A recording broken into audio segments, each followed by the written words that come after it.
해결료 공학 및 실험 6번째 강의입니다. 지난 시간까지 5번의 강의에 걸쳐서 이 해결료라는 것이 무엇인지에 대해서 일종의 개괄을 해드렸죠. General Instruction. 네. 그래서 그 개괄하는 데만 그래도 약 3주가 걸리는 게 이제 해결료였습니다. 사실 굉장히 많은 부분을 건너뛰고 축약해서 간단히 말씀드리고, 또 때로는 그러다 보니까 엄밀히 말하면 틀린 내용을 일부러 그렇게 알려드리기도 하고 그렇거든요. 그래서 좀 더 이제 디테일이 있는 살아있는 그런 설명으로 그런 부분들을 세세하게 바로잡아 드리는 거는 한 학기에 걸친 숙제가 되겠습니다. 이번 강의 노트는 뉴클리어 퓨얼 사이클 베이직인데요. 지금까지는 이제 해결료가 무엇이고 인류가 해결료를 원자로 내에서 어떻게 활용하는지, 또 그렇게 해서 어떻게 이제 파워를 제너레이션 하는지, 이런 부분에 대해서 어떤 소개를 해드렸다면, 이제는 자연 상태에서 이제 우라늄 광산이 있을 거 아닙니까? 여기서부터 출발해 가지고 이제 사용 후 해결료 혹은 뭐 이제 UNF, 유즈드 뉴클리어 퓨얼까지 이렇게 쭉 갈 텐데, 이 전체 과정을 우리가 뉴클리어 퓨얼 사이클, 핵연료 주기라고 하거든요. 핵연료 주기 이렇게 번역을 하는데, 핵연료 주기 기본에 대해서 이해를 하고 계셔야 제가 앞으로 할 핵연료에 관한 설명을 또 이해하시기가 수월하기 때문에, 또 반대로 이번 강의에서 핵연료가 무엇인지를 명확히 익히셔야 또 퓨얼 사이클을 이해를 하실 수가 있거든요. 그러니까 상보적인 관계죠. 뉴클리어 퓨얼 엔지니어링과 뉴클리어 퓨얼 사이클 엔지니어링은 뗄래야 뗄 수 없는 뭐 그런 관계가 되겠습니다. 그리고 이제 나중에 이제 여기서 뭐가 나오나요? 이제 뉴클리어 non proliferation 쪽이 나오겠죠. 뉴클리어 머티리얼 세이프가드 쪽도 나오고, 이렇게 다 엮여 있는 겁니다. 자, 그래서 퓨얼 사이클 베이직을 한번, 베이직이라고 제가 강조한 이유는 정말 간단하게 기초만 알려드리기 때문에 그렇습니다. 훨씬 더 복잡한 논의가 있지만 그거는 별도로 또 3학점에 한 학기 강의를 들으셔야 되는 문제이기 때문에 여기서는 정말 소개만 해드리겠습니다. 그래서 이번 강의의 부제는 Things you need to know before입니다. Things you need to know before. 자, 그래서 거기에 대해서 한번 알아봅시다. 자, 제일 먼저 배우셔야 될 거는 이제 여기 보면 Generic, Commercial, Nuclear Fuel Cycle 이렇게 되어 있습니다. 그러니까 상업용 핵연료 주기인데 이제 일반적인이라는 거죠. 일반적인 상업용 핵주기라고 되어 있는데, 안타깝게도 한국에서는 이 일반적인 상업용 핵연료 주기가 전혀 일반적이지가 않습니다. 우리나라는 핵국이 아니기 때문에 핵연료 주기 전체를 우리나라에서 할 수가 없어요. 그래서 여기서 이 지네릭이라는 거는 뉴클리어 웨폰 스테이트에서 지네릭이라는 겁니다. 그거를 꼭 기억해 주십시오. 핵국, 핵무장국가를 기준으로 했을 때 일반적인 상업용 핵연료 주기라는 겁니다. 그러니까 쉽게 얘기해서 이 강의 노트는 미국 교육과정에서 그대로 가져온 것입니다. 아시겠죠? 그래서 한국에는 해당 사항이 다소 없습니다. 한국에서 실제로 어떻게 운영되는지는 다음 페이지에서 얘기를 하도록 하겠습니다. 자, 먼저 세 개를 기억을 하셔야 돼요. 프론트 엔드, 트랜스뮤터, 백엔드 이렇게 기억하시면 됩니다. 그래서 트랜스뮤터라는 건 쉽게 얘기해서 뉴클리어 리액터를 생각하시면 됩니다. 핵 변환이잖아요, 트랜스뮤테이션이. 핵 변환이 일어나는 장치 안에 핵연료가 존재할 때 그걸 트랜스뮤터 뭐 스테이지, 스텝 이렇게 얘기하시면 되고, 자, 그다음에 프론트엔드 스테이지가 있을 수 있고 백엔드 스테이지가 있을 수 있는데, 이거는 말 그대로 트랜스미터에 집어넣기 전까지의 공정, 그것이 프론트엔드 혹은 선행 핵주기라고 합니다. 말 그대로 원자로에 앞서는 선행하는 핵주기라는 거죠. 그리고 백엔드를 후행 핵주기라고 합니다. 후행 핵주기, 즉 리액터에 들어갔다 나온 다음 그 뒤에 따라오는 핵주기라는 거죠. 백엔드. 자, 그래서 선행 핵주기, 핵변환, 후행 핵주기 이렇게 생각하시면 되겠는데, 제 전공은 사실은 이 트랜스뮤터 안에서 핵연료가 어떻게 변화하는가, 이제 거기에 대해서 이렇게 공부하는 것이기 때문에 선행 핵주기하고 후행 핵주기 이렇게 약간씩 걸쳐 있죠. 그렇지만 중심은 어디까지나 트랜스미터 내에서 뉴클리어 퓨얼의 세이프티와 퍼포먼스가 제가 주로 연구하는 분야가 되겠습니다. 이 선행 핵주기 쪽에서 마이닝, 밀링, 컨버전까지는 한국에서는 이루어지지가 않습니다. 이것들이 각각 무엇인지는 나중에 설명할 것이고요. 그래서 여기는 한국에서 이루어지지가 않고 엔리치먼트까지도 이루어지지 않습니다. 한국에서 이루어지는 것은 이 퓨얼 패브리케이션 요거 하나뿐입니다. 퓨얼 패브리케이션만 우리나라가 이제 기술 국산화를 한 거고요. 이 앞에 있는 원료는 전부 사가지고 옵니다. 자, 아니면 뭐 한국에 원자로가 있으니까 트랜스미터는 당연히 우리나라에서 이제 자체적으로 뭐 거의 98% 기술 독립을 해서 하고 있는 거고요.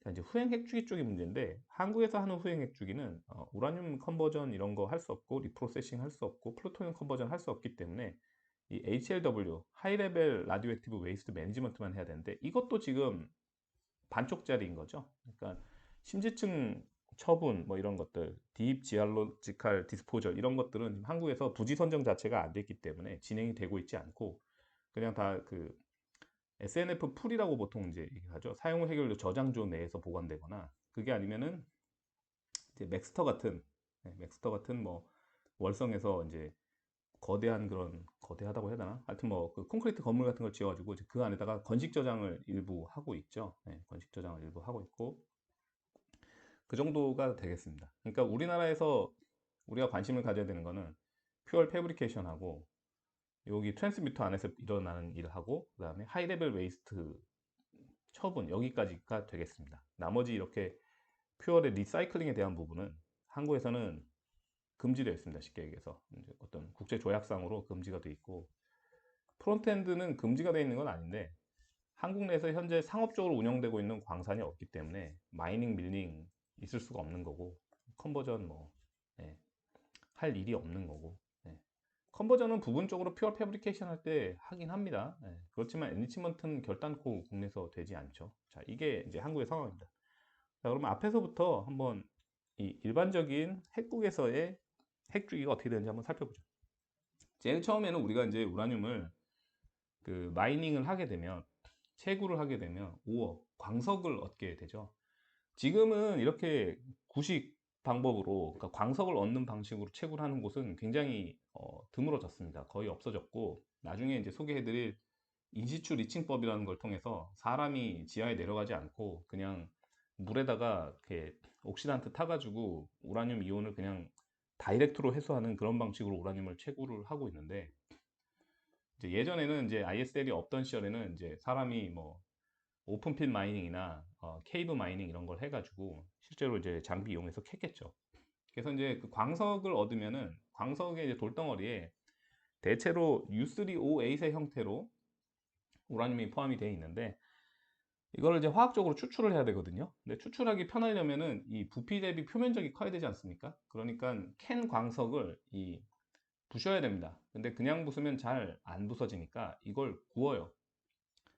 케올린 광석을 로스팅 해가지고 굽기도 하고 이걸 뭐 빻기도 하고 그래가지고 이제 그걸 밀링이라 그러는데 곱게 빻는 거죠. 고운 가루로. 자, 고운 가루로 빻아가지고 뭐 질산용액 같은 데다 이렇게 녹이면은 그 안으로 이제 빨려 들어가기 때문에 나중에 이게 설명하겠지만 ADU라는 형태로 암모닐 다이유라나이트 뭐 이런 화학식의 가진 형태로 이렇게 추출이 되게 됩니다. 그러면 이렇게 고운 가루예요. 약간 밝은 젓갈색의 고운 가루, 네, ADU. 그래서 이제 옐로 케이크라고 부르거든요. 네, 그런 게 얻어집니다. 자, 그러면 이제 정리해보면 돌캐가지고 굽고 부셔서 그거를 케미컬하게 이제 유수료 OS를 분리해내면 ADU라는 형태로 이것이 우리가 회수가 된다. 그럼 자, 이제 이 ADU를 갖다 나중에 뭘로 바꿔야 되냐? UF6로 바꿔야 됩니다. 그러니까 ADU는 쉽게 말해서 이게 고체잖아요. 파우더긴 하지만 고체니까 우리는 이걸 기체로 바꿔야 됩니다. 왜냐면 우라늄 235를 농축을 해야 되기 때문에 그렇죠. 그래서 나중에 왜 UF6가 하필이면 선정이 되는지도 얘기할 텐데 UF6라는 한 57도 이상에서 기체상을 가지는 그런 컴파운드로 바꿔줍니다. 자, 그러면 이제 이거를 한 뭐 100도까지 끌어올려 가지고 100도까지 끌어올려서 뭐 가스 센트리퓨지나 아니면은 게시어스 디퓨전 방법을 통해 갖고 우라늄 235의 농축도를 올리는 작업을 시행하게 됩니다. 그래서 우리가 원하는 농축도를 달성을 하고 나면 다시 그 UF6를 UO2로 되돌리는 작업을 해야 됩니다. 그러니까 일종의 리컨버전인 거죠. 리컨버전을 해서 UO2로 다시 되돌려서 그러면 다시 파우더가 되게 되죠. 그럼 이제 농축된 파우더를 다시 우리가 이제 한 1400에서 1600도 정도 온도에서 신테링, 소결을 하게 됩니다. 소결을 하게 되면 우리가 이제 UO2 펠렛을 얻게 되죠. 그럼 이 펠렛을 이제 그대로 쓰냐 그런 건 아니고 소결된 거를 이제 또 뭐 연삭이라 가지고 이렇게 좀 돌려깎기나 이런 것들도 좀 해야 돼요. 그러니까 쉽게 말해서 모양을 가공을 해야 되고 그다음에 이제 그렇게 해서 완성을 하고 나면은 이제 그거를 또 인스펙션 검사도 해야 됩니다. 얘네가 품질이 좋은지 뭐 그런 것들 해야 돼요. 그런 걸 다 하고 나면 이 수많은 펠렛들을 어디에 넣냐면은 지르칼로이로 만들어진 퓨어 라드에다 집어넣겠죠. 그 다음에 라드에다 다 집어넣고 위에다 스프링 인스톨하고 봉단막에 양쪽으로 이렇게 막겠죠. 자, 그러면은 이쪽에 이제 용접을 할 겁니다. 헬륨가스를 좀 집어넣고 용접을 한 다음에 그 다음에 이거를 막 수백 개를 모아갖고 체결을 해가지고 그리드로 갖다 묶어갖고 어셈블리 모양을 만들어가지고 그 다음에 원자력 발전소로 보내겠죠. 그게 퓨얼 패브리케이션입니다. 자, 퓨얼 패브리케이션이라는 거는 간단히 얘기해서 이거는 사실은 어셈블리 패브리케이션입니다. 퓨얼 어셈블리까지를 다 만들어주는 과정을 말하는 거고요. 자, 그래서 이 화살표를 따라서 내려오시면 이제 프레시 퓨얼 어셈블리가 프레시 퓨얼 스토리지로 가게 됩니다. 여기서부터는 이제 온사이트인 거죠.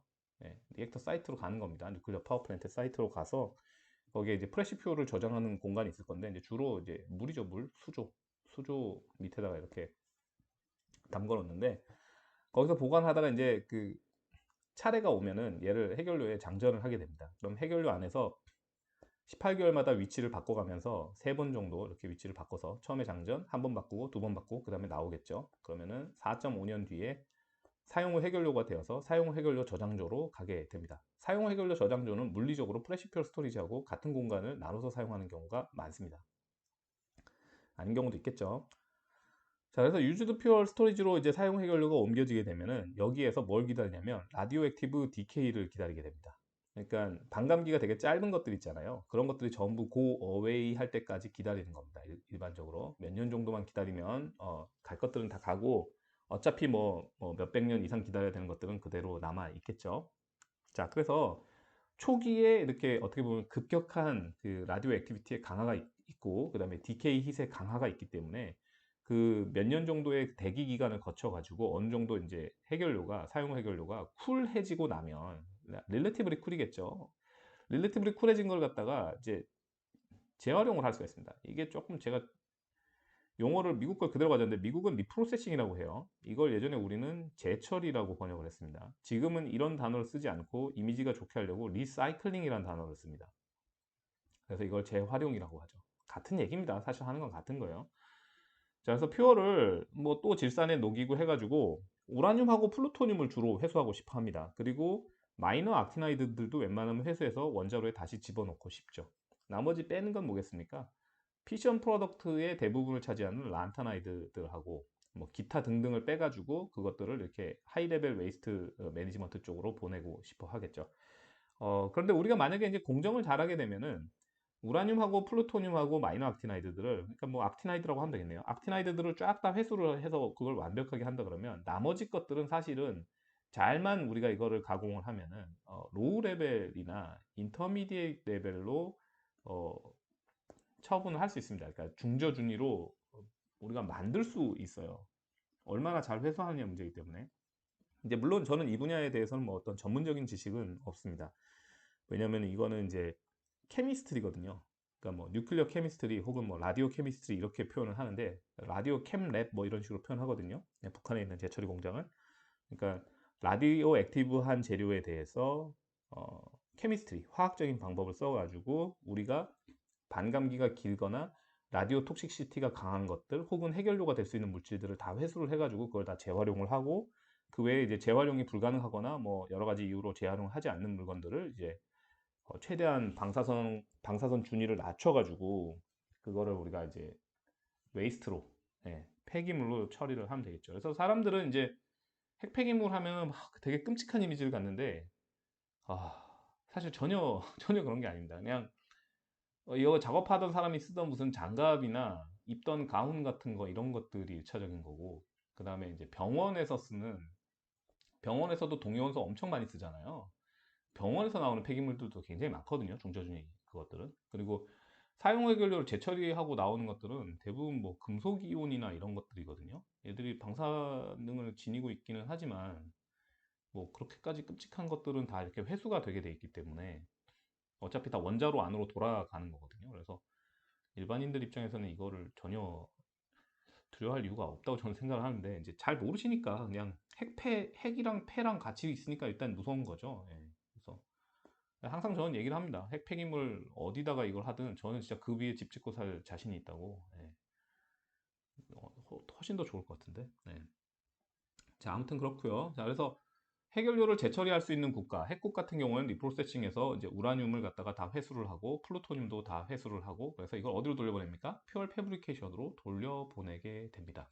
물론 이제 컨버전된 우라늄은 여기 우라늄 엔리치먼트 쪽으로 돌려보낼 수도 있겠죠. 왜냐면은 여기서 0.72 아토믹 퍼센트의 내추럴 우라늄 갖고서 이 우라늄 엔리치먼트를 하고 있단 말이에요. 근데 이걸 예를 들어서 우리가 3 내지 5%로 농축을 해서 집어넣었으면 다 타고 난 다음에도 우라늄이 1% 이상 농축도를 유지하는 경우가 많기 때문에 0.72보다 이득이거든요. 그러니까 걔를 여기다가 블렌딩을 해주면 엔리치먼트 할 때 돈을 좀 아낄 수가 있죠. 그리고 플루토늄은 애니지먼트를 이제 따질 수가 없죠. 어차피 PU239가 절대적으로 많기 때문에 PU239는 그냥 퓨얼 패브리케이션 할 때 넣어주면은 피사일아톰의 그 덴시티가 더 늘어나는 거잖아요. 그래서 그냥 플루토늄의 양이 플루토늄이 예를 들어서 1% 들어있다 그러면 이거는 엔리치먼트에 더하기 1% 이렇게 된 거하고 똑같다고 생각하시면 거의 뭐 틀림이 없기 때문에, 그래서 이런 식으로 퓨어 패브리케이션으로 가게 됩니다. 화살표를 한번 방향을 잘 보세요. 그래서 여기 보면은 우라늄 컨버전은 뭐 이렇게 해가지고 애니치먼트로 가기도 하고, 이렇게 해가지고 퓨어 패브리케이션으로 가기도 하고, 예, 이거 상황에 따라 다르겠죠. 그리고 플루토늄은 그냥 한 줄로 그냥 퓨어 패브리케이션을 이렇게 갑니다. 자, 그러면 퓨어 리프로세싱에서 HLW 매니지먼트 쪽으로 가는 것까지 나오고, 모든 화살표를 설명해 드렸네요. 아, 여기 보면 플루토늄 컨버전 할 때도 이제 미량의 웨이스트가 나오는지 이렇게 연결돼 있고, 우라늄 쪽은 컨버전 된 게 그냥 100%다 활용이 되는지 화살표가 이쪽으로는 없습니다. 자, 이렇게 10분도 안 걸린 것 같네요. 제네릭 커머셜 뉴클리어 퓨어 사이클에 대해서 간단히 말씀드렸습니다. 자, 그럼 실제로 이제 우리나라에선 어떤가 좀 봐야 되겠죠? 한국에서. 한국은 원스스루 LWR 뉴클리어 퓨얼 사이클을 사용하고 있습니다. 그러니까 라이트 워터 리액터밖에 없죠, 한국에는. 그러니까 여기에 지금 포함되는 거는 PWR하고 PHWR이 지금 같이 포함이 되는 겁니다. BWR은 한국에는 없다고 말씀드렸죠. 얘네는 일본에나 있고 그런 건데, 후쿠시마 BWR이죠. 그래서 제가 후쿠시마 사고 났을 때 한국 원전 안전성 의심하시는 분들 보고서, 아, 이게 몰라도 정도가 있는 건데 진짜 해도 너무한다 생각이 들었던 게, 그냥 어떤 느낌이냐면 일본의 도요타 자동차가 이제 급발진을 한 거예요. 그랬더니 갑자기 현대차를 갖다가 폐업을 해야 된다고 주장을 하시는 거지. 이게 말이 된다고 생각하세요? 그렇게 치면 자동차는 다 급발진할 확률이 있겠죠. 어떤 메이커, 어떤 나라의 어떤 메이커가 만들어도 다 급발진할 확률이 있을 건데, 도요타가 급발진했으니까 현대차 주식이 폭락을 해야 된다. 이런 말씀 하시는 거하고 같은 거죠. 이 일본에서 문제가 됐던 후쿠시마 원전은 1950년대, 60년대 때 그 오래된 BWR 모델입니다. 그것도 충분히 지금과 같은 상황은 막을 수 있었는데, 일본 특유의 매뉴얼 문화로 이제 책임지기 싫은 사람들이 서로 떠넘기다가 이게 최악의 상황으로 간 거죠. 네. 좀 정치적으로 민감할 수 있는 발언이니까 여기까지만 하겠습니다. 자, 그래서 원스스루 LWR 뉴클리어 퓨얼 사이클 한국적 상황은 어떤지 보겠습니다. 자, 여기 한국적 상황도 아니네, 사실은 보니까. 여기까지 없다고 말씀드렸죠. 여기 한국에는 여기 이거 없습니다. 예, 마이닝, 밀링, 컨버전, 애니치먼트를 해서 여기까지 다 똑같고요. 근데 여기는 이제 우리 다 사옵니다. 사와가지고 우리는 펠렛 만드는 것부터 해요. 펠렛 만드는 것부터. 퓨얼 패브리케이션 해서 다 똑같고요. 라이트 워터 리액터 코어로만 가죠. 유즈드 뉴클리어 퓨얼 된 다음에, 자, 어디로 갑니까? 그냥 바로 여기로. 자, 여기 제가 스펜트라고 써놨죠. 앞쪽에는 유즈드라고 써놨습니다. 유즈드 칸은 다시 돈 받고 팔 수 있지만, 스펜트 칸은 돈 내고 폐차해야 되지 않습니까? 예, 돈을 받고 폐차하나요, 요새는? 자, 아무튼 이런 차이가 있다는 겁니다. 이거는 관점의 차이예요, 관점의 차이. 해결료를 우라늄과 플루토늄을 회수할 수 있는 자원으로 보면 유즈드인 거고, 그냥 HLW 매니지먼트로 처분해야 되는 짐덩어리로 보면 스펜트인 겁니다. 그래서 뭐 당연히 제 입장은 그 안에 있는 우라늄하고 플루토늄은 굉장히 좋은 자원이니까 재활용을 해야 되고, 또 땅에 묻으면 안 좋아요. 땅에 묻으면 플루토늄 순도가 계속 올라갑니다. 세월이 지나면. 핵폭탄 만드는데 점점 더 좋은 재료가 된다는 거예요. 그래서 저는 가급적으로 사용할 해결료들은 다 재처리해서 다시 다 태우는 게 인류를 위해서 좋다고 생각합니다. 자, 아무튼 비교적 훨씬 간단하기 때문에 그 앞쪽에 이 지네릭 커머셜 뉴클리어 퓨얼 사이클 설명하고 나니까 뒤쪽은 굉장히 이해하기가 쉽죠. 원스 스루 LWR 뉴클리어 퓨얼 사이클 그냥 이렇게 일방통행해서 끝 이렇게 되는 겁니다. 문제는 뭡니까? 이게 남는다는 거죠. 이거 30만 년간 내추럴 우라늄보다 방사성 라디오 액티비티가 큽니다. 그러니까 30만 년 기다려야 된다는 거죠. 그래서 저는 이거를 HLW 매니지먼트라고 생각하지 않고 떠넘기기죠. 떠넘기기. 후손한테 떠넘기기 하는 겁니다. 네, 이거는 말이 안 돼요. 네, 저는 그래서 이 앞쪽 거를 해결해야 되겠다라는 신념을 가지고 원자력계에 투신을 한 거고, 어, 생각을 해봤어요. 처음에 그냥 누클리어 파워플랜트 없이 한국 경제가 계속 유지가 될 수 있나? 우리나라가 계속 번영을 할 수 있으면 원자력 발전소 안 하고 할 수 있나? 이 고민을 해봤거든요. 아무리 고민해도 숫자가 안 맞더라고요. 저는 이제 숫자로 생각하는 사람이니까 숫자가 안 맞아요, 숫자가. 그래서 아무리 고민해봐도 이거 없이는 되지가 않아요. 안 되더라고. 그래서 이거를 원자력 발전소 없이 하면은 계속 그 1970년대 때, 뭐 80년대 때 그 오일 쇼크 있죠. 오일 쇼크, 오일 쇼크. 이런 거 계속 당해야 돼. 예. 중동 국가들이 기름값 올릴 때마다 러시아가 천연가스 그 밸브 잠글 때마다 나라가 그냥 난리가 나고 뒤집히고 이래야 되는 거야. 그래서 저는 그런 거에 아주 학을 떼서 원자력 발전소를 한 60% 정도까지 올려가지고 뭐 외부에서 뭔 뻘짓을 하든 전쟁을 하든 뭘 하든 그냥 우리나라는 평화로운 거지. 원자력 발전소가 잘 돌아가. 전기가 끊길 일이 없고 사람들이 냉방, 난방 뭐 못할 리가 없고 공장이 설 일이 없고 잘 가. 이제는 심지어 또 전기차야. 그러니까 차도 설 일이 없는 거지. 전기만 잘 나오면.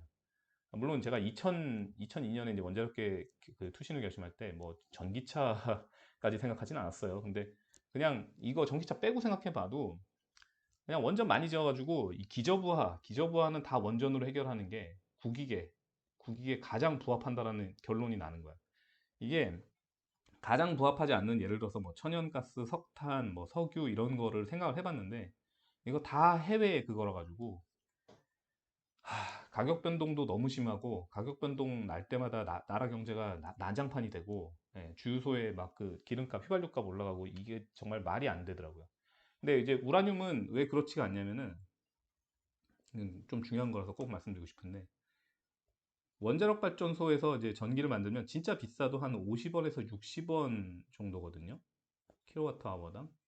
네, 전기 가격이. 그러면 이 중에 대략 한 6% 그러니까 한 3원에서 4원 정도가 이게 우라늄 가격이에요. 이게 우라늄 가격이야. 이게 예를 들어서 5배가 뛰었다고 하자. 그러면 15원에서 20원이야. 그러면 원자력 전기 가격은 얼마 올라요? 60원에서 70원이 되겠네. 이해되시죠? 네. 관계없다는 얘기야. 우라늄이 파동이 나든지 가격이 5배가 뛰든지 뭐 그리고 우라늄은요 공급 계약을 그렇게 단기로 하지 않아요. 막 몇 년씩 길게 해놓기 때문에 사이트에다 필요한 거 쌓아놓고 해결료 미리 다 만들어 놓고 이렇게 돼 있단 말이에요. 그러면 일시적으로 가격이 올라갔을 때는 안 사고 그러니까 이거 제가 용어를 버티기, 땡땡하며 버티기 가능하단 말이에요. 자, 그래서 아, 여러분들 이제 공부를 해보시면 알아요. 이 원자력이라는 게 얼마나 이 국가의 그 안정성에 그 다음에 어떤 수익성에 얼마나 좋은 에너지인지 이루 말로 표현할 수가 없어요. 그러면 이제 사람들이 꼭 하는 얘기가 뭐냐면은 맨날 이거지 뭐 사고 나면 어쩌냐 하고 그 다음에 이 폐기물 어쩔 거냐. 제가 간단히 말씀드리면 폐기물은요 병원만 운영해도 중저준위 폐기물은 쏟아져 나와요. 고준위 폐기물이 문제인데 그거는 해결료를 재활용하게 되면 고준위 폐기물 양을 획기적으로 줄일 수 있는 방법이 있고 기술이 있고 한국이 그 기술력을 이미 가지고 있는 거나 다름이 없어요. 장기간 개발을 해왔는데 지금 뭐 잠시 중단되어 있는 상태지만 그래서 폐기물 문제는 해결이 가능하고 이거를 실제로 뭐 스위스나 아니면 뭐 이제 유럽 쪽 선진국들이 이 폐기물 문제를 딜을 하는 거 보면 어떤 느낌이냐면 정말 별로 크지도 않은 창고를 어디 구석에다가 몇 개 만들면 거기에 진짜 몇십 년치 폐기물이 다 들어가요. 이게 원자력 에너지는 밀도가 너무 높기 때문에 굉장히 부피가 작은 양의 폐기물을 발생시키면서 어마어마한 에너지를 뽑아낼 수 있어서 실제로 발생한 폐기물을 보면 얘가 독성이 강하긴 하지만 그러니까 예를 들어서 제가 뭐 특정 에너지원 공격하고 싶지 않은데, 그래서 석탄 화력 발전소를 하면요, 석탄이 타잖아. 그럼 석탄이 이게 밑에 땅에서 캔 거잖아요. 그럼 이 안에 그 방사성 동요소들 많이 있거든. 그러면 걔들이 다 이렇게 공기 중으로 비산합니다. 그래서 이 석탄 화력 발전소에서 대기 중으로 방출되는 방사성 물질량이 더 많아요. 이걸 제가 무슨 지어서 얘기하는 게 아니라 미국이나 유럽 쪽에서 보고서 나오는 거 보면 그런 걸 다 계산해서 비교해 놓은 보고서들이 있습니다. 그래서 원자력 발전소는 그런 게 없고 철저히 이걸 모아가지고 원자력 발전소에서 나가는 건 정말 깨끗한 수증기뿐이야. 그래서 이 안에 있는 것들은 전부 이렇게 우리가 다 철저하게 폐기물 관리를 시스템에 이렇게 속하게 된단 말이죠. 그래서 폐기물 가지고서 원자력을 트집 잡는 거는 정말 억지입니다, 억지. 정말 억지고 가장 부피가 작아요. 부피가 작다 보니까 독성은 높아질 수밖에 없지. 우리가 쉽게 말해서 쓰레기를 고도로 압축된 형태로 얻는 거야. 그러면 한국이 지금 어차피 지금 지방 소멸의 시대를 살고 있는데 인구가 거의 없어진 지역에다가 폐기물 처분소 하나 만들어서 지하에 땅 파서 보관하면 아무 문제가 될 게 없어요. 근데 이제 사람들이 이거를 너무 이제 언론이나 뭐 이제 급진 좌파 하시는 분들이 이걸 계속 공격을 해야 되니까 어거지로 만들어내서 계속 공격을 하시는 거지. 이래서 안 된다, 저래서 안 된다. 그러니까 굉장히 부정적이고 어떤 기술의 발전을 부정하는 그런 분들이신 거죠. 이거 충분히 핸들링 할 수 있을 만큼의 기술이 뭐 지금 현재 있거나 잠재적으로 이미 충분히 개발이 가능한데 인타임에 시간 맞춰서 그거를 이제 그분들이 지금까지 태클만 안 거셨어도 이미 다 했을 것 같아. 다 개발해서 다 지금 폐기물 막 다 처분되고 아무 문제 없이 진행되고 있을 것 같은데 오히려 그 반대를 위한 반대를 하다 보니까 이게 아무것도 진행이 안 되고 몇십 년째 시간을 끌고 있는 거예요. 그러니까 제가 대학교 학부생이던 1999년부터 지금까지 23년간 대한민국은 이 문제에 대해서 한 발짝도 못 나갔는데 그게 뭐냐? 아무것도 못하게 하는 사람 그런 세력들이 있으니까. 그래서 폐기물 문제는 문제가 아니라 그걸 문제라고 주장하는 사람들이 문제다. 일단 이렇게 저는 의견을 갖고 있고요. 그 다음에 하나는 또 이제 사고. 예. 사고는 이미 그 1900, 우리가 79년이었나요? 그 체르노빌이 나고 이 체르노빌은 흑연 감속로거든요. 이거는 RBMK라고 구소련에밖에 없던 노형이에요. 구소비에트 연방에밖에 없던 노형. 이거 한국이랑 아무 상관없거든요. 이런 원자로는 한국에 있지를 않아요. 그리고 이 사고 난 과정을 보면은 정말 그 공산주의 체제에서 말도 안 되는 그 어거지 명령 체계 그런 것들이 엄청 많이 반영되어 있는 인재이기 때문에 런 상황은 한국에서 가능하지가 않아요. RBMK 이런 거는 말이 안 돼. 일단 이런 원자로가 있지도 않고. 그러면 제가 잘못 얘기했네요. 1986년이 체르노빌이었죠. 헷갈려라. 1979년이 뭐냐면 이제 이거 다시 드리겠습니다. 자, 사고에 대해서 한번 다시 한번 얘기를 해보죠. 1979년, 1986년, 그다음에 2011년. 자, 1979년이 뭐냐면 이게 TMI 사고 이게 미국에서 났을 거야. 스리마일 아일랜드라고 미국 펜실베니아 주에 있는 뭐 스리마일 아일랜드 섬이죠. 섬에 있는 원자로에서 한기가 노심 용융 사고가 났어요. 근데 얘가 PWR이거든. 그러니까 한국에 있는 원자로는 따지면 얘랑 제일 가까워. 얘랑 제일 가까운 친척이야. 이거 노심 다 녹았는데 바깥으로 방사는 거의 안 나갔어요. 얼마나 안 나갔냐면 WHO에서 와서 이게 그 조사를 했는데 엑스레이 세방이다 이렇게 나왔어요. 엑스레이 세방. 그 가장 인근에 있던 주민이 피폭된 양을 추정을 해봤는데 엑스레이 세방 정도를 맞은 것으로 추정이 된다. 그리고 아무 문제 없이 끝났어. 이게 PWR의 안정성이야. 이게 심지어 이게 2세대 원전입니다. 2세대 원전. 지금 우리 3세대 플러스 이런 얘기하고 있죠. 그러니까 엄청 옛날 원전의 안정성도 지금 거하고 비교가 안 되는 그런 원전인데도 불구하고 거기서 노심이 완전 용융이 됐는데도 불구하고 주변 주민들 대피하고 난리 났었는데 근데 실질적으로 WHO 와서 조사해 보니까 방사능이 외부로 거의 유출이 안 됐다는 거죠. 그러니까 이 언론에서 이건 얘기 안 해. 1979년에 이미 구형 그 가압경수로형의 사고가 났지만 실제로 아무런 피해가 없이 사태가 종료됐다라는 그러니까 원자로만 남고 이거를 절대 얘기 안 하는 거야. 죽어도 얘기 안 하지. 원자력은 안전하면 안 되니까 그 사람들 입장에서. 자, 그리고 86년에 이제 그 소련에서 RBMK 때문에 사고 났던 거 그거는 지금 방금 말씀드렸죠. 이거는 정말 한국에 있을 수가 없는 노형이고 한국에서 있을 수가 없는 형태의 그런 인재고. 네. 자, 그런 거였고요. 자, 2011년 사고는 어땠습니까? 이거 BWR이에요. 일본에서. 네, 비등경수형. 비등경수형 원자로 한국에 없어요. 처음에 우리나라에 원자로 도입할 때 PWR이 들어온 이유가 뭔데요? BWR보다는 PWR이 방어 이게 라인이 한두 개가 더 있어가지고 훨씬 낫겠다 판단을 해서 이게 도입이 된 거예요. 제가 1999년 뭐 2000년경에 그때 이미 학부 수업을 들을 때 교수님들이 하셨던 얘기야. 이게 BWR을 우리나라에 안 들어온 이유가 PWR이 이런 장점이 있어서 안 들어온 거다. 그때는 후쿠시마 나기 뭐 십몇 년 전이잖아요. 근데도 그런 얘기를 이미 수업 시간에 학부 2학년생을 대상으로 교수님들이 말씀을 하셨단 말이에요. 그러니까 사람이 하는 일인데 사고가 안 날 수 없겠죠. 근데 원자력 발전소의 설계나 그 설계 원리를 들여다보면 이 사고라는 게 나도 그것 때문에 막 주변이 사람이 못 사는 땅이 되고 이런 것들은 정말 말도 안 되는 짓을 해야 되는 거거든요. 후쿠시마 사고도 처음부터 끝까지 이 전개된 상황을 진짜 뭐 원자로 지을 때부터 쭉 이렇게 한번 봐보세요. 보시면은 진짜 혀를 끌끌 차면서 보게 됩니다, 진짜. 예, 그 수많은 기회가 있었는데 그걸 다 날려버리고 결국은 이제 인재를 만든 거죠. 사람 때문에 문제가 생긴 걸 만든 거지. 그래서 이 사고나 폐기물 이거를 저는 세상에 100%라는 거 없다는 거 제가 인정합니다. 이거는 제가 인정해요. 지구에 오늘 운석 떨어져서 우리 다 죽을 수 있어요. 그죠? 상식적으로 얘기를 하자는 거지. 우리가 얻을 수 있는 베너핏, 이득, 국가 운영의 안정성과 수익성이나 이런 것들로 평소에 사람들이 얼마나 어마어마한 그 이득을 얻을 수 있는가. 제가 볼 때는 우리나라가 원전을 운영하면은 1년에 못해도 수십조 원의 이득이 생겨요. 그걸 어떻게 하냐면 일본이 원전이 대략 한 55기 정도가 있었어요. 후쿠시마 이전에 가동되는 게. 이거를 후쿠시마 터지고 다 세웠거든요. 일본에서. 그리고 나서 일본에서 공식 발표 자료를 한번 찾아보세요. 대략 연간 평균 30에서 40조 원. 이거 원단입니다. 이거 엔화 아니고요. 30에서 40조 원어치의 천연가스를 더 샀습니다. 천연가스 수입이 이만큼이 늘었고 일본 내에서 천연가스 가격이 폭등해서 세계에서 천연가스 가격이 가장 비싼 나라가 일본이었어요. 일본이 천연가스를 빨아들이니까 전 세계적으로도 천연가스 시세가 폭등을 했었죠. 이 일본에서 운영하던 이 55기에서 나오던 그 전기를 천연가스로 대체하니까 그 액수가, 손해보는 액수가 이만큼이라는 거예요, 매년.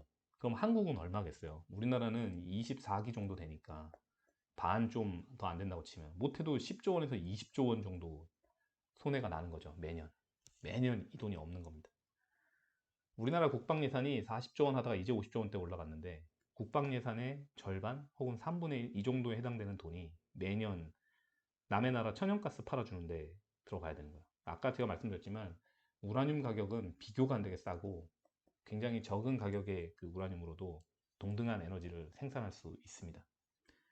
제가 이렇게 말씀드리고 싶어요. 인구라는 관점에서 본다 그러면 영아 사망률이나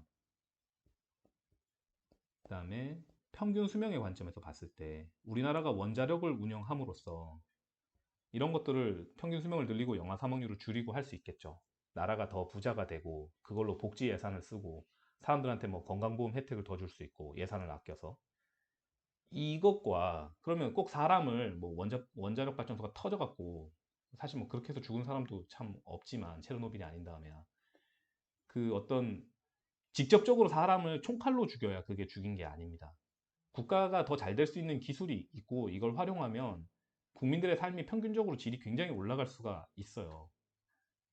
근데 그걸 그냥 자신들의 어떤 그냥 그 정치적 신념에 의해서 안 한단 말이지. 그래서 이게 뭐 영아 사망률 올라가고 평균 수명이 떨어지고 사람들의 어떤 생활 수준 아니면 뭐 자살률 제가 이런 얘기까지 안 하고 싶어요. 자살률이 올라가고 저는 이게 맞다고 생각하지 않아요. 눈에 보이지 않는 그런 사일런트 킬러라고 저는 생각을 하지. 국가 운영은 항상 최선을 다해야 되는 겁니다. 제가 생각할 때. 저는 뭐 그냥 일개 민초지만 국가 운영이란 건 항상 최선을 다해야 되는 거고 우리가 어떤 기술로 국민들 생활 수준을 더 올릴 수 있고 좀 더 자살률을 낮출 수 있고 평균 수명을 올릴 수 있고 영아 사망률을 떨어뜨릴 수 있다면 그걸 해야 되는 거예요. 인간이라면 이건 윤리 도덕의 범주라고 저는 생각을 합니다. 뻔히 국민들의 생활을 더 좋게 할 수 있는 기술이 있는데 그걸 못 쓰게 막는다는 건 범죄 행위예요. 범죄 행위. 그것이 단지 범죄로 카운트 되지 않을 뿐인 거죠. 그래서 제가 윤리 도덕의 영역이라고 말씀드렸습니다. 윤리 도덕의. 누구의 무슨 이익을 위해서 그런지 모르겠지만 저는 이 원자력이라는 것이 퍼펙션을 최대한 해야 된다고 생각해요. 퍼펙션 물론 안 되겠죠. 그렇지만 그걸 향해서 나아가고 다가가야 된다고 생각을 해요. 이 원자력이란 기술을. 우리 모두를 위해서. 우리 모두가 행복하게 잘 살기 위해서. 근데 거기에 대해서 좀 국가적으로, 사회적으로 혹은 뭐 국민들이 입장 정리가 좀 필요하다고 생각합니다. 자꾸 이 원자력이란 분야를 정치적으로 흔들면 우리 모두에게 엄청난 손해예요. 이걸 단단하게 그 원자력 하는 사람들이 연구를 해서 기술 개발해서 더 안전하게, 더 싸게, 더 좋게, 더 다양하게 이걸 활용할 수 있게 해주도록 그거를 서포트를 하면 그 베너핏은 모두가 다 같이 누리는 거고 그런 거거든요. 예. 원자력계가 엄청 발전한다고 해서 원자력계에서 일하는 사람들이 뭐 갑자기 월급을 더 받고 그런 거 아닙니다. 똑같아요. 예. 다 뭐 1년에 0.9% 공무원 임금 상승률 준하는 그런 거 받으면서 살고 있고 무슨 떼돈 벌고 이런 사람 없어요. 예. 그냥 어, 사람마다 다르겠지만 어떤 사명감을 가지고 일하는 사람들도 사실 굉장히 많이 있습니다. 왜냐하면 원자력이라는 분야를 선택한다는 것 자체가 그런 마음이 없으면 잘 선택을 안 하게 되니까요. 자, 얘기가 딴 데로 새서 미안합니다. 예, 수업 시간에 딴 얘기 하면 안 되는데 유튜브니까 괜찮지 않나요? 예, 이것 때문에 제가 뭐 정치적으로 곤란해질 수 있을지 모르겠지만 자, 그래서 한국은 핵국이 아닙니다. 넌 뉴클리어 웨폰 스테이트이기 때문에 우리나라의 그 핵연료 주기는 여기까지도 없고 자, 이 보라색, 빨간색, 녹색, 여기 주황색 이게 끝입니다. 이게 끝이고 주황색도 제대로 안 되고 있어서 이게 끝입니다. 어떻게 보면. 자, 넌 뉴클리어 웨폰 스테이트에서 국민적 합의가 이루어지지 않은 상태에서 원자력을 하는 비애를 말씀드렸습니다. 자, 그러면 이제 마이닝 얘기부터 차근차근 해볼까요? 이제 여러분들은 전공자잖아요. 그러면 이제 일반인은 저 정도만 알면 충분하겠지만 여러분들은 조금 더 아셔야 되니까 한번 그 디테일을 알아보죠. 자, 마이닝. 우라늄은 내추럴리 오커링 엘리먼트 원소고요. 인디 얼스 크러스트 하면 이제 지구 지각이죠. 우리가 활용할 수 있는 물건은 지구 지각에 있어야죠. 예를 들어서 뭐 달의 지각에 있다 이런 건 의미 없잖아요. 그죠? 아직은. 예. 화성의 지각에 있다. 아직은 의미 없잖아요. 그죠? 자, unlike plutonium, traces of it occur almost everywhere, even in 대전광역시. 자, 유니스트는 100% 영어 강의가 원칙이고, 그래서 제가 이 수업을 지금 유튜브에서 우리말로 지금 녹화를 하고 있는 거죠. 근데 제가 이거를 강의 노트에다가 뭐 메트로폴리탄 시티 오브 대전 이렇게 쓰기 싫어서 그냥 대전광역시라고 썼습니다. 네. 자, 그래서 이 우리나라 이제 좀 제일 대표적인 게 대전이에요, 대전. 대전에 이게 우라늄 많아요, 우라늄 강산이 있는데 그 시민들이 목핵해서 안 캐고 있고요. 플루토늄은 거의 지구지각에서 찾기가 힘들어요. 미량은 당연히 원리상 존재할 수밖에 없는데 그걸 뭐 광산처럼 캘 수 있고 그렇게는 안 된단 말입니다. 그래서 이 우라늄이라는 거를 여러분들이 뭐 되게 대단하게 생각하시는데 이 트레이스라는 건 이제 되게 적은 양이라는 거거든요. 적은 양의 우라늄은 진짜 무슨 그냥 다 믹싱돼 있는 거예요. 그냥 여기저기 널브러진 돌멩이들에. 단지 그게 채산성이 없을 뿐이지. 그걸 캐봤자 돈이 안 될 뿐인 거지. 그래서 사람들이 이제 그걸 잘 모르죠. 자연방사능 뭐 그런 개념 배우셨을 거 아니에요, 그죠? 그러니까 우리가 살아가는 이런 땅에도 그냥 자연적으로 다 방사능이 있다라는 거. 그거 누가 만든 게 아니죠, 그죠? 예. 자, 그래서 우라늄 마인은 operate in 20 plus countries. 우라늄을 캐는 나라가 한 20개국 정도가 있어요. 그래서 그런데 전 세계 생산량의 50% 가량이 고작 10개의 광산에서만 나옵니다. 그리고 그 10개의 광산은 6개 나라에 흩어져 있어요. 무슨 얘기냐면 굉장히 편중되어 있는 자산이라는 겁니다. 편중. 이게 뭐 여러 가지 이유가 있을 수 있는데 주로 이제 선진국들만 기술력이 돼서 원자력을 활용할 수 있고 뭐 그런 것들도 있고 해가지고 우라늄 광산을 뭐 이렇게 굳이 개발 안 하는 그런 나라들도 많은 거죠. 찾아보면 분명히 더 있을 텐데. 자, 그래서 그 6개 나라가 어딘지 알아봅시다. 캐나다, 오스트랄리아, 그다음에 이게 항상 어려운데 이게 아마 니제르일 거예요. 니제르. 그래서 나이지리아하고 헷갈리지 않나요? 네, 니제르. 그다음에 이제 아프리카에 있는 나라죠. 앞으로 중앙아프리카 쪽인 것 같아요. 그다음에 카자흐스탄 이제 중앙아시아에 있는 나라. 대부분 사람들이 아마 위치 정도는 아마 알지 않을까 싶어요. 뭐 러시아 다들 아실 거고. 그다음에 나미비아는 그 아프리카가 이렇게 있으면 요쯤에 있는 나라거든요. 예, 옛날에 뭐 신탁 통치도 당하고 했던 나라인데 독일 식민지였나 그랬던 것 같아요. 그래서 나미비아 쪽에도 이제 우라늄 광산이 있습니다. 자, 옛날에는 니제르가 아마 콩고였나 그랬던 것 같아. 근데 뭐 분리 독립을 했나? 그래서 어느 순간 콩고가 없어지고 니제르로 예, 그렇더라고요. 예, 뭐, 이걸 외우고 이럴 필요는 없으니까 그렇게 대단히 중요한 정보는 아니죠. 예. 아프리카, 러시아, 호주, 캐나다에서 많이 나는구나. 이렇게 생각하시면 되겠죠. 자, 컨벤셔널 마이닝에 대해서 배워봅시다. 이제 철진한 기술이긴 한데, 그래도 뭐 부분적으로 아직 활용되는 곳이 있을 수 있으니까. 그래서 광석, 고즈 스루 어 밀, 밀 이제 방앗간 생각하시면 됩니다. 방앗간. Where it is first crushed. crushed 하니까 이제 느낌 오시죠? 부수는 거지 뭐. 방앗간에서 이거 오어 광석 캔 거 부시는 겁니다. 그 다음에 이제 그라운드는 이거 이제 그 PP로 쓰인 거죠. 패스트 퍼펙션 형태로. 이거 그러니까 갈았다는 얘기죠. 갈았다. 그라운드 인 워터. 자, 물 속에서 이거를 갈아요. 갈으면은 슬러리가 생기는 겁니다. 슬러리. 슬러리 뭐라고 해야 되지? 여러분들 그 음료점에서 파는 그런 거 있지 않나요? 슬러시라고 하나? 예, 그런 거 느낌으로 슬러리 이렇게 약간 살짝 찐득한 뭐 그런 걸 만드는 거죠. 이게 물 속에서 갈아가지고.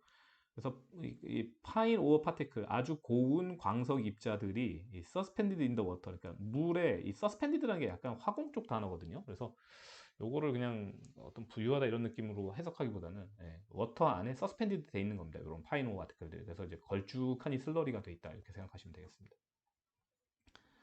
그 다음에 슬러리가 이제 리치드 된다. 리치는 그 제가 리치왕의 분노 옛날에 이제 그런 게임도 있고 했는데 이 리치는 뭘 이렇게 흡혈하는 이미지거든요. 빨아들이는 겁니다. 그러니까 이 슬러리가 나오는 거죠. 그래서 뭘 쓰냐면은 설퍼릭 애시드, 그러니까 황산이네요. 황산을 써가지고 이 우라늄 옥사이드를 그 파인 오어 파티클로부터 빨아내기 위해 가지고 설퍼릭 애시드를 쓰고 그렇게 해서 슬러리가 이제 빨려 나오는 거지. 그러니까 슬러리 안에 파인 오어 파티클이 있는 건데 거기서 우라늄 옥사이드를 우리가 빨아내는 거지.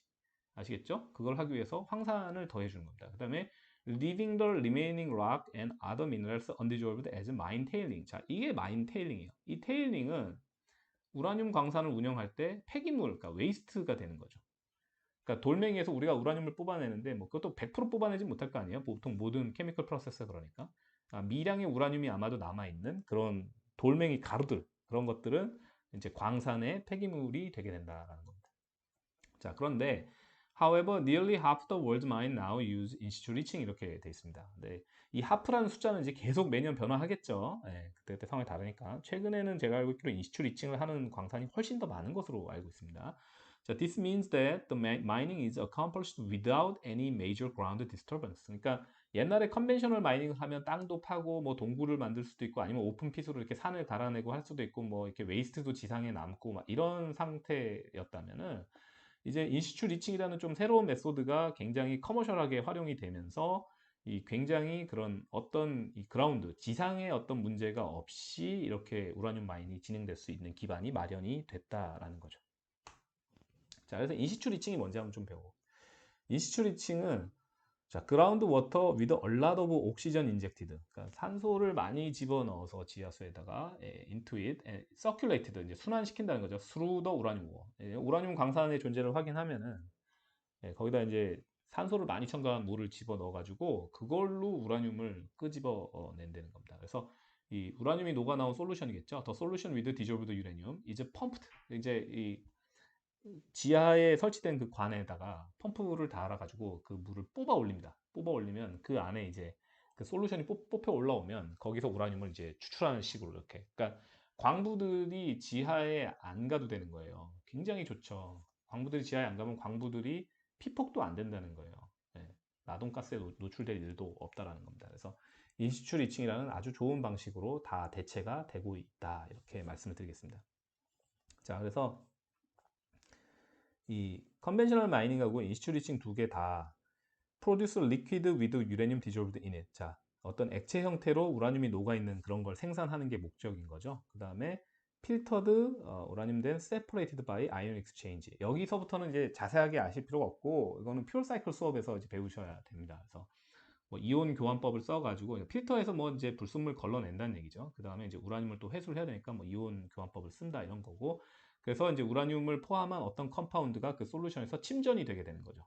침전물, 프리시피테이트 되게 되는 겁니다. 자, 그 다음에 다시 또 필터를 하고 그 다음에 이제 말려요. 이게 액체 있다 나왔으니까 말려야 될 거 아니에요. 그러면 뭐가 생산이 되느냐? 우라늄 옥사이드 컨센트레이트. 우라늄 옥사이드가 굉장히 많이 들어있는 그런 물질들, 추출물들이 생긴다는 거죠. 그러면 이제 그거를 드럼에다가 넣고 C를 합니다. 파우더가 바깥으로 날리면 안 되잖아요. 우라늄이 들어있는 파우더니까. 자, 그래서 이 컨센트레이트가 여기 있는 이 과정 때문에 이 밝은 노란색을 가지게 되거든요. 밝은 노란색. 그래서 이거를 우리가 옐로우 케이크라고 부릅니다. 옐로우 케이크.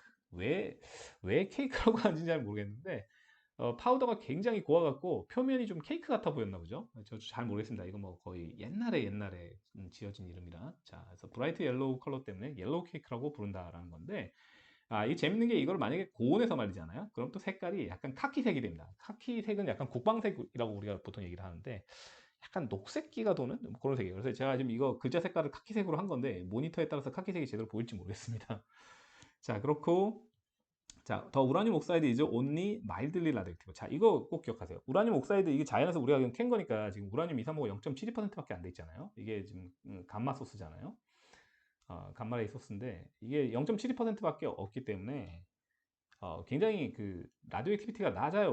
우라늄은. 그리고 나오는 것들 대부분이 다 이제 알파 에미터라서 이게 더 의미가 별로 없습니다. 그러니까 항상 얘기하지만 갈아가지고 그걸 마시지 않으면 우라늄을 먹었다고 해도 죽지가 않을 거다라는 게 이제 저의 예상이고요.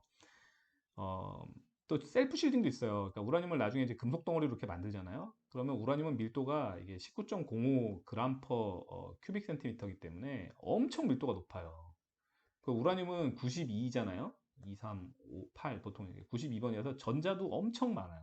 전자 밀도도 엄청 높아. 그 무슨 얘기냐면 우라늄 덩어리 안쪽에서 발생한 이제 알파나 이런 것들이 이 안에서 다 멈춰요. 다 멈춰. 바깥으로 못 나와. 이게 셀프 실딩이라고 그러거든요. 그러니까 우라늄을 큰 덩어리로 만들어 놓으면 오직 표면에서 나오는 방사능만 이 저기 공기 중으로 나올 수가 있고 이 안에 있는 것들은 그 안에서 다 멎어 버립니다. 공기 중으로 나온 것도 알파 같은 거는 공기 한 10cm, 20cm면 다 서요. 다 에너지 다 잃어가지고 방사능이 더 이상 아니고 그냥 헬륨이 되게 되거든요. 그리고 이제 도달하는 건 감마뿐이거든. 근데 감마는 아까도 얘기했다시피 0.72%밖에 안 들어있는 우라늄 235에서 나오는 거라 굉장히 마일드하다는 거죠. 그래서 우라늄은 라디오 액티브하긴 하다. 그렇지만 굉장히 부드럽다. 마일드하다. 자, 라디에이션 레벨 1m from a drum of freshly processed 유래늄 옥사이드. 자, 우리가 이제 우라늄 산화물을 우리가 이게 공정을 통해서 옐로우 케이크 형태로 얻었잖아요. 그걸 드럼에다 넣어서 이걸 우리가 닫았죠. 실링을 했어. 그럼 우리가 그 드럼 한 통에서 1m 떨어진 곳에 서 있다고 한번 생각을 해봐요. 그럼 그때 라디에이션 레벨이 어떨까? About half that experienced from the cosmic rays on a commercial jet flight. 여러분들이 비행기를 타셔서 뭐 예를 들어서 미국을 가시잖아요. 그러면 거기서 받는 시간당 방사선 양이 있을 거 아니야. 비행기 위에서. 그거 반밖에 안 된다는 거야. 비행기 타고 이렇게 14시간 가실 거 아니에요. 그러면 무슨 얘기야?